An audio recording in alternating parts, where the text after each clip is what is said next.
Today's Read Across Jamaica Day. My name is Suzette Bent and I am the 21 and over 2019 Parish Champion for the St. Thomas Parish Library Network.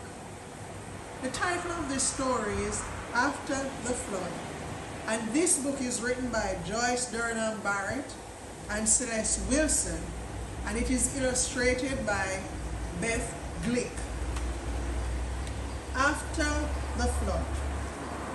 For days and days it rains. The ground gets soaked. Water runs down the mountains. It fills the streams. Small streams become large creeks. Large creeks dump their waters into the river.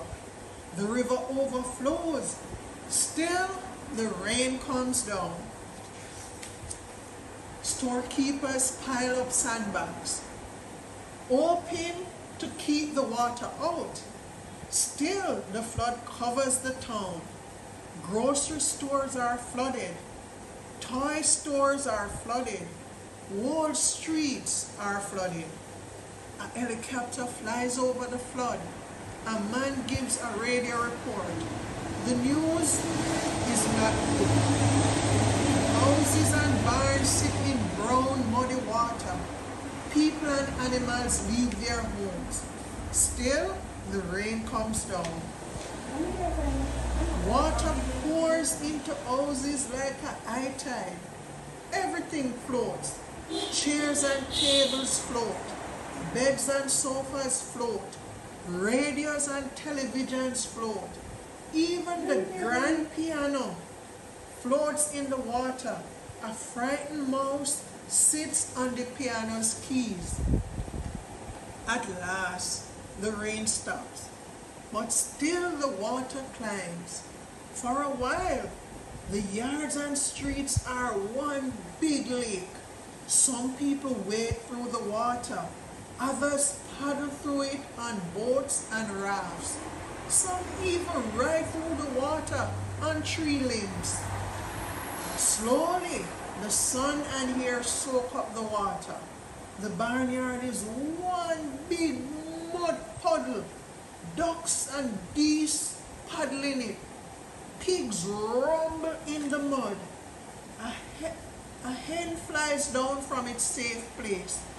People who lost their houses must stay in the school. Helpers bring blankets and cots to sleep on.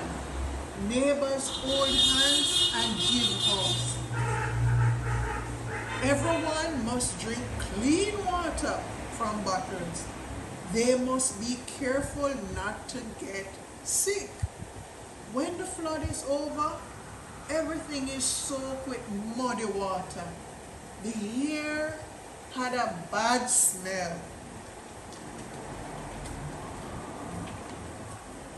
A boy is crying. He goes to the cleanup team. "Can you find my baseball cards?" he asks.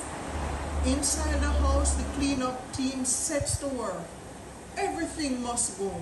They tear out walls and floors. They take out the furniture. They look in the boy's desk. The baseball cards are safe and dry. Outside, the yard has become a swamp. The grass is gone.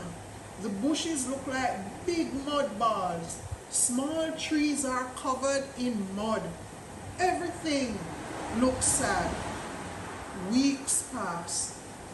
At last the river is quiet and peaceful again. Once again the river is a good neighbor. In time, the trees grow new leaves. The grass grows green and tall. People begin to plant flowers in their yards. In time, the world looks clean and new and dry again.